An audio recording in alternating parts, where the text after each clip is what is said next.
Okay, the shir is Leila Nishmat, Osher Shmuel Chaim ben Ephraim, Esther bas Sarah, Tzvi ben Shraga, Rivka bas Yitzchak Isaac, Mira bas Yaakov, Leila Nishmat, Tzvi Dov ben Chaim Pesach, Yitzchak ben Sarah, Leah bas Simcha, Avram ben Mordechai David, Leila Nishmat, Avram ben Mordechai David, Reuben ben Shmuel, Chana Golda bas Yisrael, Chaim ben Fega, and Yeshua ben Shmuel, and Mordechai Netzach ben Rivka, Osher ben Bracha, Mata Leah bas Elio, Leila Nishmatam. Baruch Nishma, Baruch Yosef ben Chaika, and Nechama bat Tzari Meinu, Leila Nishmatam. Before we begin today's shir, who gets the kidney transplant first, or who gets the liver transplant first? The parsha that we read on Shabbos, David, was the creation of Adam and Chava. We read that yesterday, right? Nikimi, I mentioned Le'ela Nishmas Tzvi Dov ben Chaim Pesach. Okay, I mentioned him, and Yitzchak ben Sarah. So on Shabbat we read the creation of Adam and Chava. The question is, why did God create Adam first and then Chava? Good. Why did God create the man first and then what? Saving the best for last. There's one opinion that he created Siamese twins. But even that opinion, he first animated Adam. Even in the Siamese twins version of the Medrash, the first to be animated with life was what? The man. And only later the woman. The question is why? Rabbi, I know. Achron Chaviv, why? Let me tell you why. To give Adam a chance to open his mouth. If Chava was created first, Adam would never get a word in edgewise. Get it, Shirley? So he said, Adam, man, I'll create you first. You get a chance to open your wife.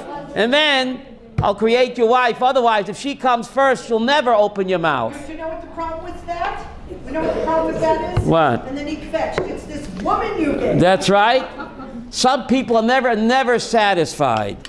Anyway, who gets the kidney transplant first? Who deserves the liver transplant more? Or never, we're in the middle of a wave of terror. Which terror victim, Ruvain, gets medical attention first? Two terror victims, both in the same matzav. Which terror victim gets medical attention first? The one with the most money. No. Well, unfortunately, he's right. Unfortunately, he's right. The terrorist. Which twin gets to be saved, and only one can be saved? The one with the heart. Oh, now Malka, we opened up a whole can of worms here. Now you don't have it on your sheet, but I'll read it to you first. Which twin gets to be served when only one can be saved? This is actually a case that came to Rav Moshe Feinstein in the year Tufshin Lamed Zayin. Tufshin Lamed Zayin is 5737. What year are we in now? 5777. 76. I'm ahead of myself. So Ruvain, 5737. How many years ago was that? 39 years ago? This Shaila came to Moshe Feinstein. You can look it up in the Igros Moshe. Siamese twins were born to a religious couple in Lakewood, New Jersey. Tenoikes Tomot Siyum, Siamese twins. But they didn't have two complete hearts. They only had Lev V'chetzi, Rivka. They only had 1.5 hearts. So, Zu She Lev, the one twin with the half of heart, was living off of her what? Sister that had a Lev Shalem. Siamese twins, David, in Lakewood, New Jersey, in the year 5737. They didn't have two complete hearts. They had a heart and a half. The one that had a half a heart was living off of the heart of her sister who had a full heart. The doctors told the parents, there's no way that both of these infants can be saved if they're connected. But if what? There is hope that if we cut away the infant with half a heart, we will be saving the other infant with a full heart. So they asked for Moshe Feinstein. On one side, it's murder. To cut away one of the twins that only have a half a heart, she's living off of the heart of what? Of her sister. In the one way, it's retzach, it's murder. But from the other side, it's pekuach nefesh. Because, but we know you can't kill A to save B. Now Moshe closeted himself off for a week. And he came out with a psak lahatir. It's permitted to cut away the infant with half a heart in order to save the sister with what? With the full heart. Why did he say that? Because he says, Sha'atanoket achulusha roidefet et ashleima al yedei sheyoneket midam liba hashleima.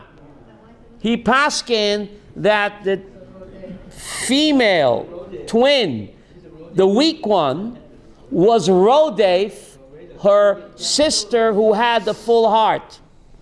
V'rei yesh lo din Rodef. This innocent baby that only had half a heart, Moshe paskin that she had a din like Rodef, umuta laharga. You can't kill A to save B, Yochana, unless A has a din like a Rodef.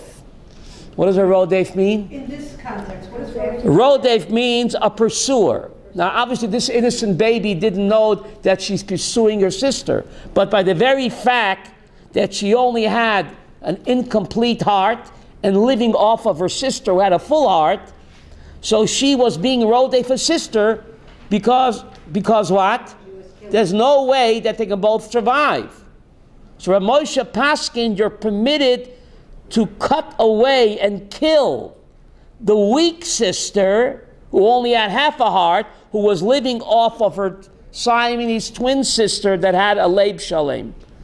And that's a din rodef, and it's permitted to kill her. And if you look up in the New York Times in that year, the psak was accepted by the Attorney General of New Jersey. Yeah, Avraham, and they did this operation. They killed this female twin with half a heart, and the other twin survived. They killed her, or they just... Well, they just separated her. She died. That's like killing her. By cutting her away from her healthy sister, they actually killed her. Rav Moshe paskin to do it because this innocent twin had a din like Rodef. But if they left them together... They would both die. They would both die. So he paskin, normally you can't kill A to save B, unless A is what? A Rodef. And unfortunately you had, Rose, in the Holocaust, you can buy the book, it's called Min HaMeitzar, Shilas and Chuvas from the Holocaust, Lo Yaleinu. You had people who were hiding in an attic. The Nazis were looking for them, and a baby began to cry. And 50 people were hiding. And the baby would not stop crying. Nebuchadnezzar had no choice but to strangle the baby. So after the war, this person who did it couldn't live with himself.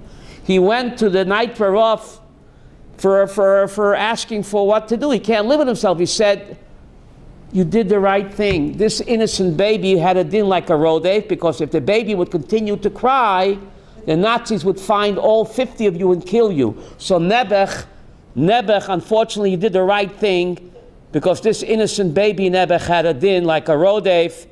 By continuing to cry, it would expose the hiding of the 50 people, and Nebuch, he, Lo Yaleinu, did the right thing. And the rabbi said, you don't need any tikkun. You don't need any kapara. Unfortunately, this is what we have to go through, and we're still going through this, yes? Isn't it the same thing as a mother has a baby? And then you can only say... Rivka, you must have ESP, because if you look at your source sheet, Rivka, you must have ESP. Please look at side number 1. Rivka, don't tell me you don't have ESP. I have. Source number 1, Rivka. You see that on side 1? Everybody have a paper? Source number 1, David. If a woman is in hard labor, you have it, David? One cuts up the child in her womb, Lo Yaleinu, and takes it out piece by piece. Why is that? Because her life comes before the life of what? The child. Why is that? Because the child's Because the child has a din like Rivka said, a rodef. The child is threatening the life of what? Her mother. And therefore, the halacha says you have to kill the fetus to save the life of the mother, because the fetus has a din like a rodef. But if the greater part of the fetus has what, Yochana, emerged, one may not touch it. For one may not set aside one person's life for that of another, which is very difficult to understand. Isn't the child still being rodef, Abraham? What difference does it make if the child exited the womb or not? Isn't he still being rodef his mother? Maybe not. Why not? Maybe he's going to be born, okay. But he's still threatening the life of his mother. What difference does it make if he's born or not? I'll tell you. He's still threatening the life of the mother. What difference does it make if he's out of the womb or not? It makes, if the greater portion of the baby is out, Right. then the mioletic can aid the baby in. But it's still threatening the life of the mother. So the same way, the life, as he's coming out, he is threatening the life. He's still a rodef. Why does it make a difference if the greater part of the fetus was what, born?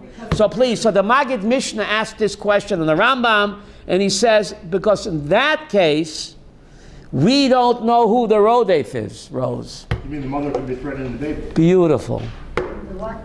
In such a case, maybe the mother has a din like a rodef. In such a case, Le'aleinu, we don't know who the rodef is. Perhaps now the mother is threatening her child. So in such a case, we what? Let God take it over. Ein nogin ba shein dochen nefesh ne nefesh. You're only allowed to kill when you have a clear rodef in nirdaf. What does rodef mean? The pursuer and the pursued. But if there's not a clear case, Avram, of a pursued or pursued, in this case, the Maggid Mishnah and the Rambam says both of them perhaps have a din like what? Rodef. So therefore, in such a case, Yehuda, you lay back, hands off, and you let God take over. You have source number 2. One came to Rabbi and said to him, the governor of my town said, go and kill this guy, and if not, I'll kill you. So are you allowed to do that? No. Why not? So he answered him, let him rather kill you than you should commit murder. Who knows that your blood is redder? Perhaps what? His blood is redder. So therefore, you're not allowed to kill A to save B unless A is a clear rodef. And we see in such a case, then the halacha says you eliminate the rodef, the pursuer, in order to save what? The nirdaf. Okay? Source number 3. Source number 3. Listen to source number 3, Rivka. Lefikach nivra adam yechidi. Therefore, the parsha we read yesterday, Abraham, God created first one human being. Did God create one tiger, Rose? Did God create one elephant? No. He created herds at one time, right? Didn't create one mosquito. Didn't create one cat or dog. The whole herd, the whole species. Why was the human being unique? He created him yechidi, David, source 3. Lamdecha, to teach. Shekol hamavad nefesh achas mi Yisrael ki ilu mal olav akosov ki ilu ibeit oila mole. To teach that if you what? You kill a single human being, it's like you destroy the whole world. And whoever saves a single human being, it's considered as if he what? Every person is a world unto himself, not like tigers and lions. So to prove that, Adam was not Jewish. Esther, Adam was not Jewish, you know that. So, right, Adam and Chava were not Jewish. So the human being was created single to teach that each single individual, every human being, is unique and special. If you save one human being, it's like you save what? The whole world. And if you kill one human being, like you destroy the whole world. Unfortunately, our peace partners, Yehuda, have not have learned that yet. Okay, yes? Lan Rivka? Go ahead. She died in childbirth, right? Rachel died in childbirth. Okay. Rachel died in giving birth to Benjamin. Rachel died in childbirth. Does that mean she was the... Does that mean that her child was a Rodef? Not necessarily. No, maybe she was. Okay, so She died. she died. So Doesn't mean it doesn't have to be a rodef, does it? how does Benjamin feel? All his life, Benjamin had to grow up feeling that what? He killed his mother. Maybe his mother. What? How does that, Guilt trip right away. Guilt trip, right? how does that affect us today? Because we have surgeons who can take care of that problem. Okay. In both the mother. But anyway, Yaakov called him Ben Ami, the son of my pain. She did. Sicha, I'm testing you. She, Ben Oni, thank you, the son of my pain. And Yaakov changed his name to Benjamin. So Rashi asked the question, all the children were named by the mothers. The mama, not the papa.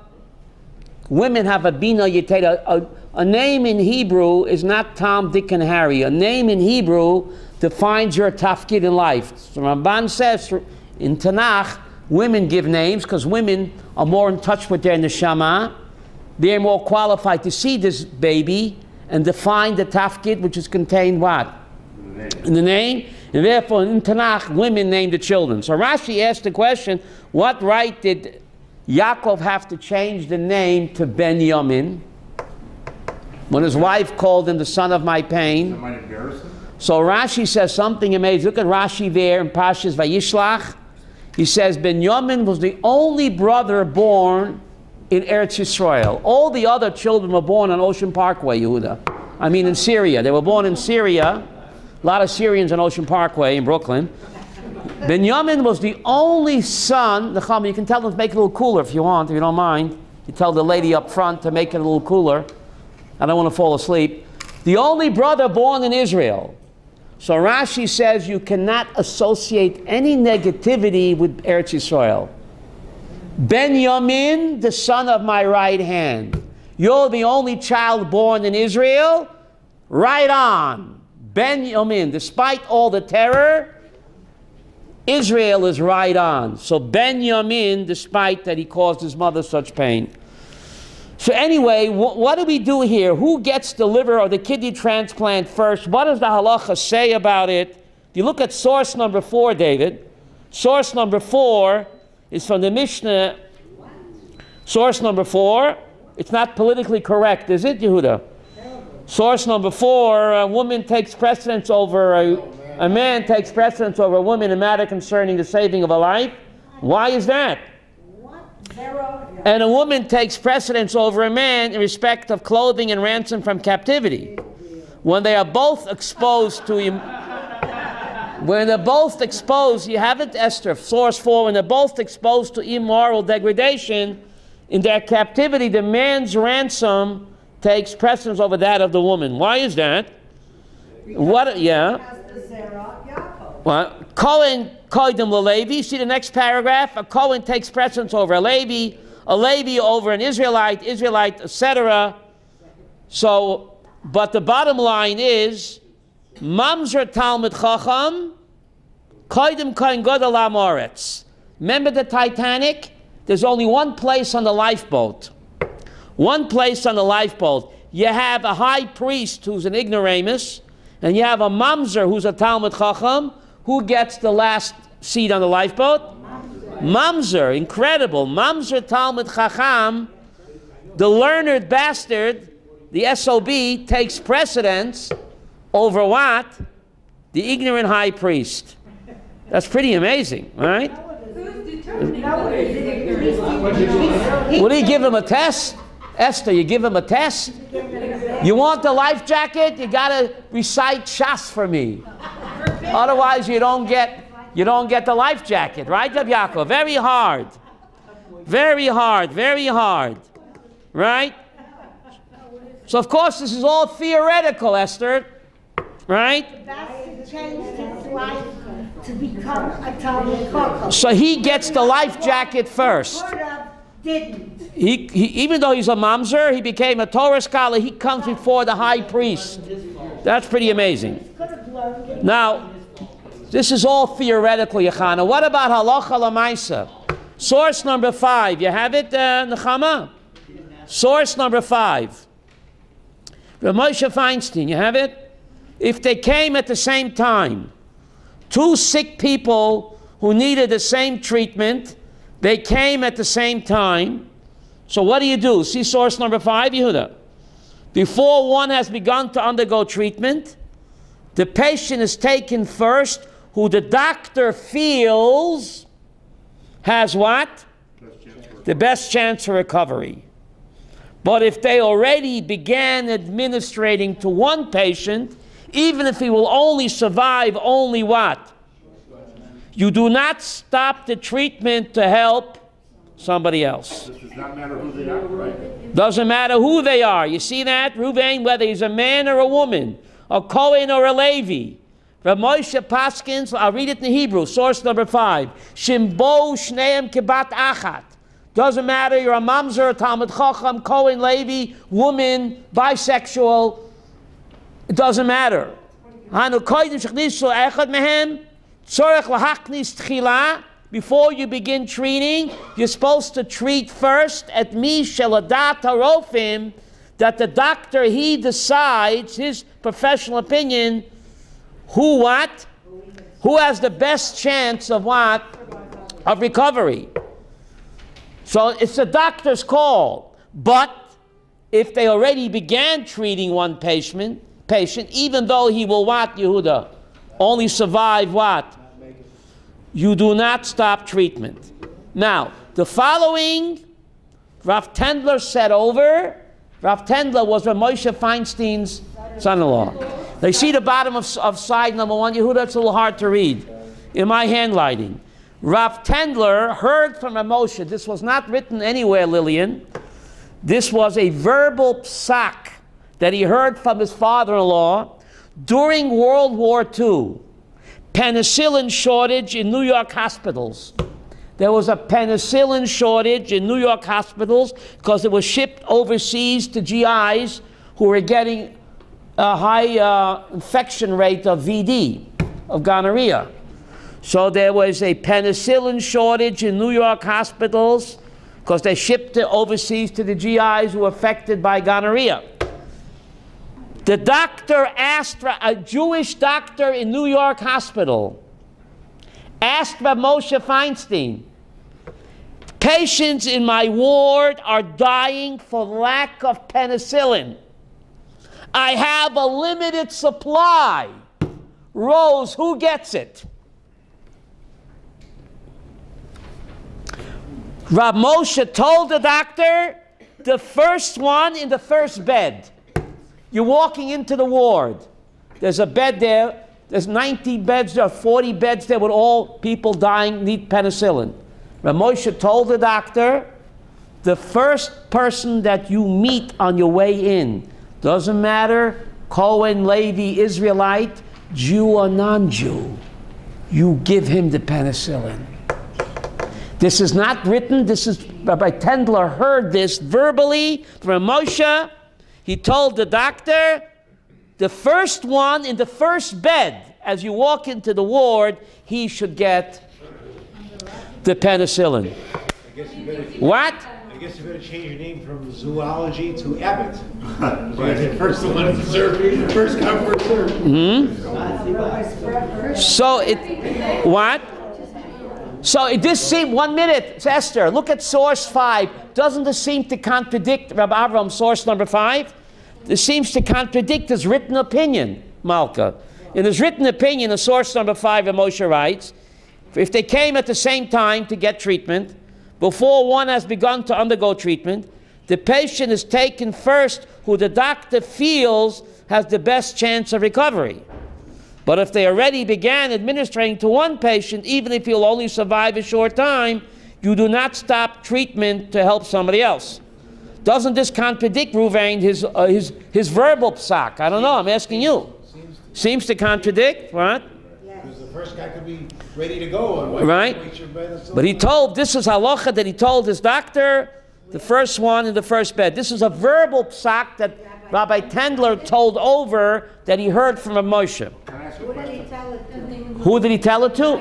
The doctor, but Rabbi Is it Tendler. written somewhere? This is written in Rabbi J. Bleich's book of medical ethics, where he quotes Rabbi Tendler hearing this verbally from Rav Moshe. Seems to go against Rivka the Tshuva in source number 5. 1 second, go ahead. The first seat, first bed. What? How do we know extra information that maybe that person in the first bed wasn't the person that was chosen because he had the best chance of recovery? Maybe that's why he was put in the first bed. I mean, we don't know, right? We don't know all the information. He told him the first patient you meet, you can't pass him by. This seems to contradict Yehuda. In source number 5, the patient taken first who the doctors feel has the best chance of recovery. So you have to say all things being equal, they all can recover equally. Yes? What? That's what you have to say to Abraham. They're all equal. They all have an equal chance of recovery, so you don't have a right to pass by the first bed you meet. You have to treat him. Doesn't matter, Cohen, Levi, Yisrael, or even a Jew or non-Jew. Incredible psak, a verbal psak, David, that Rav Tendler heard from his, yes? An interesting point. Go ahead, Rabbi Yaakov, go ahead. That the GIs were behaving immorally. So they shipped him, Therefore, they needed penicillin to save their lives. People in the beds were not behaving immorally. They Right. got sick. Okay. But if the soldiers didn't get the penicillin, they'd die and they would not defeat Hitler. They wouldn't defeat Hitler. Right? They were fighting Hitler. So. It's more than a catch. Caught some Miguel's. Another psak, side number 2, Rabbi Abraham, side number 2. We're going to get to it. We're going to extrapolate. Thank you. Watch your language. This is the dairy shearer. No liver. David's source number 6. Please turn over side 2, Yehuda, source number 6. Again, Igwat Moshe, Choshen Mishpat. David, side 2, source 6. Regarding an extremely old person who became very sick. Reminds me of a story, Rivka. All my stories are true, but some didn't happen yet. This very old sick Jew, Mr. Goldberg, went to a doctor. Very old and very sick. The doctor examined him, said, Mr. Goldberg, I have terrible news for you, terrible news for you. You have Alzheimer's disease, and you also have cancer. Sorry to tell you. So the old timer's thinking and thinking. Says, well, at least I don't have Alzheimer's.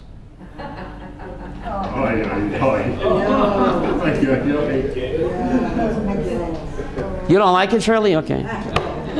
Get it? Well, at least I don't have Alzheimer's. And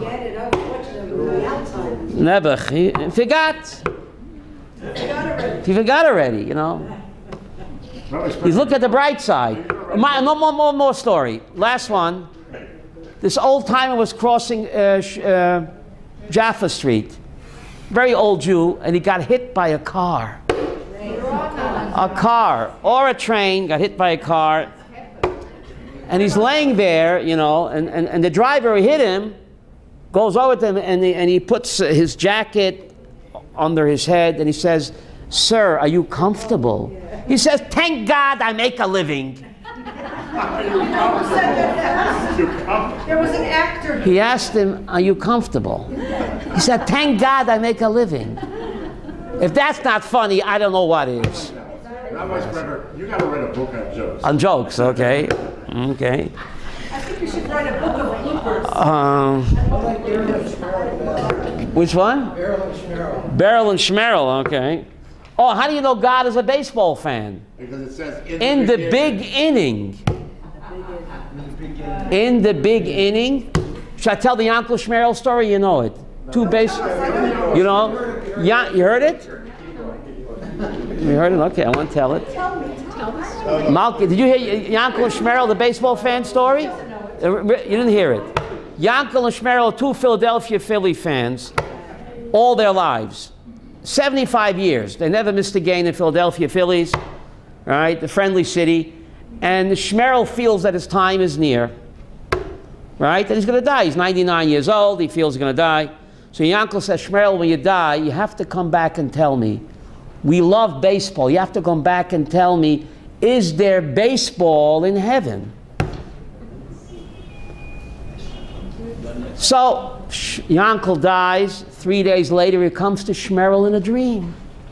He says, Yankel, you kept your word. Tell me. He says, listen, Shmerel, I have good news for you and I have bad news for you. What do you want to hear first? So Shmerel says, I want to hear the good news. He says, the good news is, yes, Yankel, there is baseball in heaven. So Yankel says, what's the bad news? The bad news, you're pitching next. Don't you get it? You're pitching next. Baseball in heaven. Come on, buddy, that's a good one. Okay. I gotta recycle my material. Okay. You never heard that? Okay. Okay. Moving right along. Source number 6. Igvis Moshe. You have it, Yochana? Regarding an extremely old person who became sick, says that Moshe, so you give up on him? No. I have a dear friend of mine in Pisgat Zev, Doug Greener's mother, Yuda. She's 98 years old. Kenai Nahara, physically and mentally 100% on the ball. Never, she fell on Yontif and she broke her leg. She's 98 years old in Florida.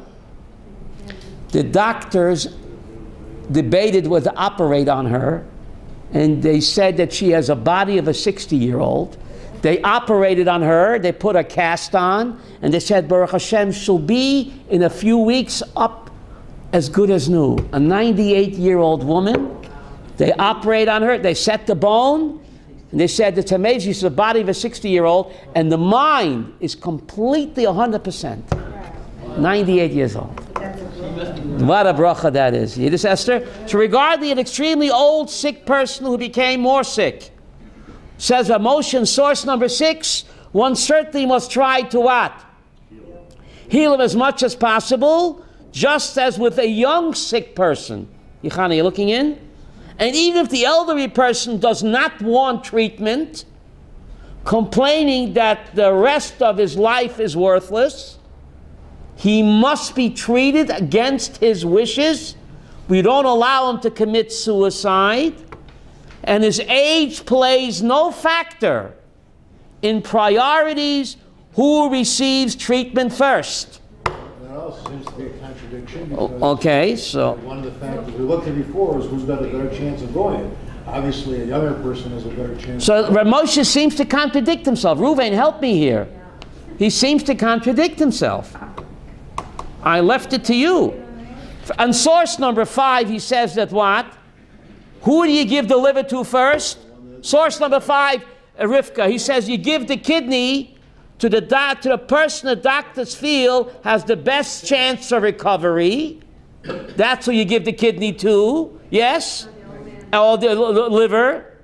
But if they already began treating one patient, even if only survive a short time, you do not stop. But originally, who do you give the liver to in source number 5? The patient who the doctors feel has the best chance of recovery. That's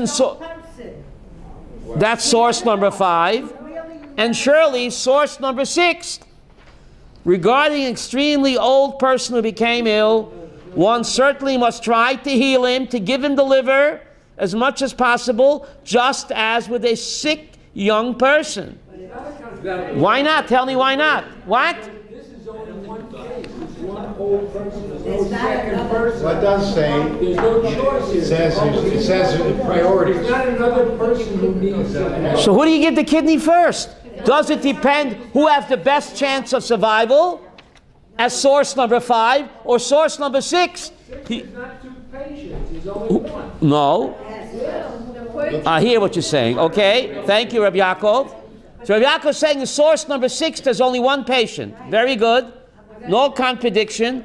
In source number 5, there are 2 people, buddy, waiting for the liver. There are 2 people in source number 5 waiting for the kidney. There, the doctor has to give it who the doctor feels the best chance of recovery. Lahachnis titchila et mi sheladat harofim hanimtzim sham yechol hapoisai.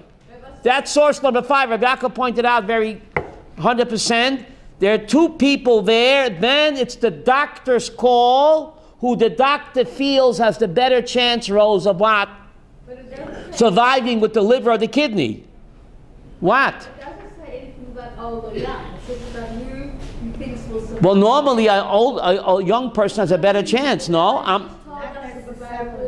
Who's 98 and survived. It depends on the state. But that's a yotzim in a cloud. How many 98-year-old women can undergo surgery successfully? I ask you. Okay? It specifically doesn't say age or young. So, but source number 5, Necham, you have the source number 5. The patient is taken first, given the treatment first, whether it's the liver or the kidney, who the doctor feels, Esther, has the best chance for recovery. Source number 6, there's only 1 person. And he could say what? Don't give it to me, I won't be around too much longer anyway, give it to a young person. There's only 1 person, so source number 6, Nechama, read source 6, please. Yes, it does. Source number 6. Regarding source 6, regarding an extremely... His age plays no factor in priorities of who receives treatment first. What source is that? 5? 6 at the bottom. 6, you only have 1 person. It doesn't say so, it says who receives. Regarding an extremely old person who became ill, source 6, one certainly must try to heal him as much as possible, just as with a young sick person. And even if the old person does not want treatment, complaining that the rest of his life is worthless, he must be treated, and his age plays no factor in priorities of who receives treatment first. More than 1 person. What does the priority mean? So- More than 1 person. So we're back to square one. I don't know. Rabbi Yaakov, help me here. And his age plays no factor in priorities who receives treatment. I'm confused. Lillian. So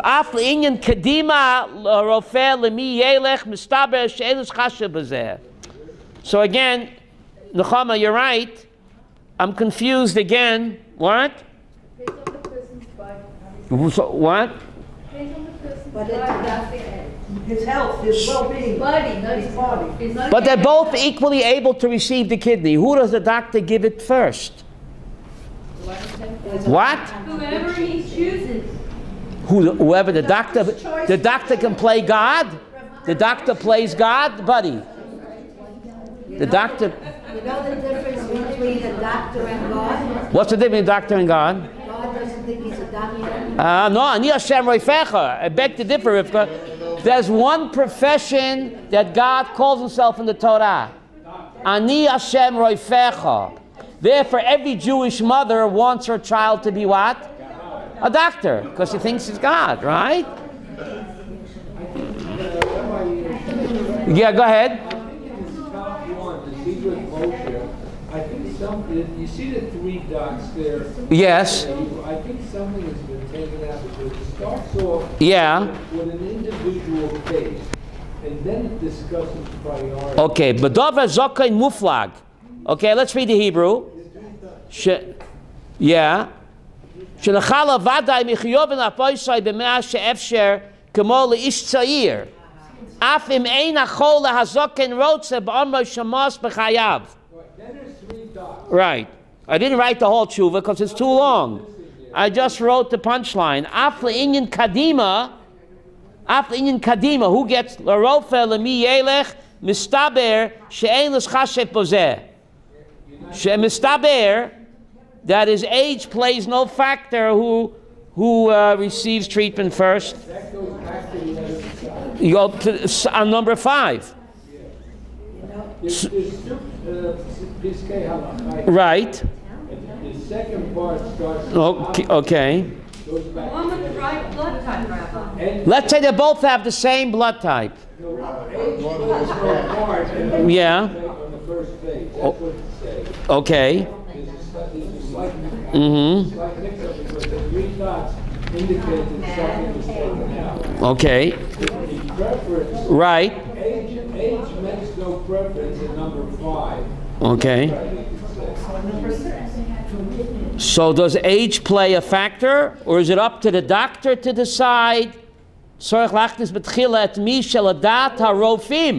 old person has a better chance of recovery, he gets preference over a young person. Okay. So it's the doctor's call. It's the doctor's call. What? What the halacha on the top of the second page says, Yeah. you don't listen to the patient's Right. desire. The doctor has to decide, Esther, not what the patient wants, good or bad, but what the doctor feels has the best chance of survival, even though the patient says he doesn't want to survive.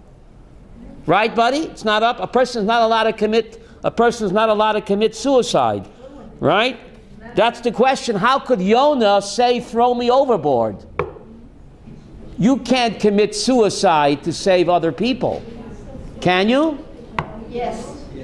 Not you can choose To commit not have treatment when you enter a hospital now. You Well, can sign a paper. Ramosha disagrees. Well, he disagrees. There's also a list that has numbers. And when they do a transplant, it depends on where you are on the list. It doesn't matter if you're number 50 with the best chance. Number 1 will get the thing. Who's number 1? Who decides who's 1, who's 50? Whoever started out first to get the thing. It goes by time and number. So that's the Rav Tendler. That's Rav Tendler's oral psak. Rav Tendler's oral psak. The first. Rav Tendler says the first bed, and if you've ever been in a hospital in Israel, you know you get the empty bed. It doesn't matter where it is. When you come in, you're put into the empty bed. The empty bed. So according to the Moshe's verbal psak, that the first one in the first bed that needs the treatment, he would get it. So there seems to be. But this is America. That was America. This is Israel. Yeah. So. Okay. Hard to. Let's look at the final source over here. The source number 7. You see that? Le'inyan Tumah. A Kohen can't come in contact with a dead human. See source number 7, Ruvain? Source number 7 on side 2. Respect of Tumah, right? Who takes precedence? You have the deputy high priest or the Kohen Mashiach L'Machama, and they see a dead body. Now, a meis mitzvah, a Kohen cannot come in contact with even his own, his own relatives, yes, but not a stranger. Except a meis mitzvah. So here, 2 Kohanim, one is a Sagan, high priest, and one is Kohen, a chaplain in the war, and they find a meis mitzvah. So who should become Tameh? Who should become Tameh? Wasn't this yesterday's daf? What? Wasn't this yesterday's daf? Yesterday's daf was Yeah. A Nazir has the same Kedusha like a Kohen. It was the same question. So it's better that the Kohen, Mashiach L'Machama, he becomes Tameh, and not the deputy high priest. Because if the high priest gets disqualified, you need what? The deputy high priest to take over, and if you come in contact with a dead human, he's disqualified. But the Talmud says we learned that the Mashiach L'Machama comes first. So the Talmud answers, that deals with the question of what? Saving a life. So look at Rashi number 7. Number 8, Yehuda. Rashi number 8, saving a life. Who takes precedence? The chief chaplain, the Kohen Mashiach L'Machama. When it comes to saving a life, he takes precedence over what? The deputy high priest, because the public needs him. The priest anointed for war, for the purpose of war, they need him more than they need what? Why is that? Source number 8. Why is that? Let's look at source number 8 in Hebrew. Lachioto. To save his life, the Kohen Mashiach L'Machama Kodim Lasgan. That's Kadima. You save his life before you save the life of the deputy high priest. Mishim de Tzibor Tzrichim Lo. The public needs him. The Mashiach Milchama, Tzorech Milchama, Tvei Misgan. Because the chief chaplain of the IDF, he was a Cohen, to give a pep talk to the IDF, to give them courage, that's more important than what? Than the high priest. To give chizuk to the IDF, like Reuven and Rose, they give the soldiers food, that they guard their corner. To give them chizuk. That's more important than the high priest. To support our boys, buddy, to support the IDF is more important than the high priest. What? But it's a whole different inyan here. Don't get technical on me. No. Why? Not saving a life. If his life is in danger, the chief chaplain of the IDF, you need him more than you need the deputy high priest, Avraham. Why? Because he gives the soldiers chizuk. How do you say chizuk? Encouragement, right? Moral support. And he tells them, Shema Yisrael. So the Talmud the Sota says, he tells the IDF, even if the only mitzvah you have is Shema Yisrael, you only say Shema Yisrael, that's enough that God will protect you and help you save the Jewish people. Even if the only mitzvah you have is to say Shema Yisrael, you're a tzaddik. And the Rav Kook Paskin that the IDF uniform has the Kiddusha of Big Day Kahuna. Lillian, shall I repeat that? Rav Kook. Babich Rebbe said the same thing. That the IDF uniform has the Kiddusha of Big Day Kahuna. Rav Kook said it, and the Lubavitcher Rebbe said it. Yes. I think that, and we're almost at the end of the shiur, and this is very complicated. Saved by the bell. Wait a minute. This is very complicated subject. Of course. I'm just whetting your appetite, Rabbi Yaakov. We are all laymen. I'm not paskening here. I know. I think the best way for to spend the next 5 minutes is to talk about the following case. Go ahead. People are exactly the same, in the same difficulty. One is a man and one is a woman. What do? You do man too. Well, the Mishnah says that what? That you save the man first because he has more mitzvot. What if it's a woman doctor? Let's say let's say the patient is bisexual. Which side do you save first? What do you have a bisexual and a girl? I don't know. Ish kodim leisha. What? Because a man has more mitzvot, right? But you see, Rav Moshe didn't follow this Mishnah, Rose. Rav Moshe did not follow this Mishnah. He had the courage to say, the first one who needs it, I don't know if they're both equal, it's a doctor's call, right? Source number 5, it's up to the doctor. Doesn't matter whether she's a man or a woman. It's amazing that Rav Moshe goes against the Mishnah, Yehuda. It takes very wide shoulders, buddy. He goes against the Mishnah, right? In America now, Go ahead. the chief of a doctor was Emmanuel. Ezekiel Emmanuel, Rabbi Emmanuel's brother. Go ahead. In charge of with Obamacare. Abomination care. Very clearly, he will definitely not treat old people, no matter what. If he has someone else, old people can die. That's the problem. In America. That's murder. That's murder. And also, his wife's mother lives in the White House.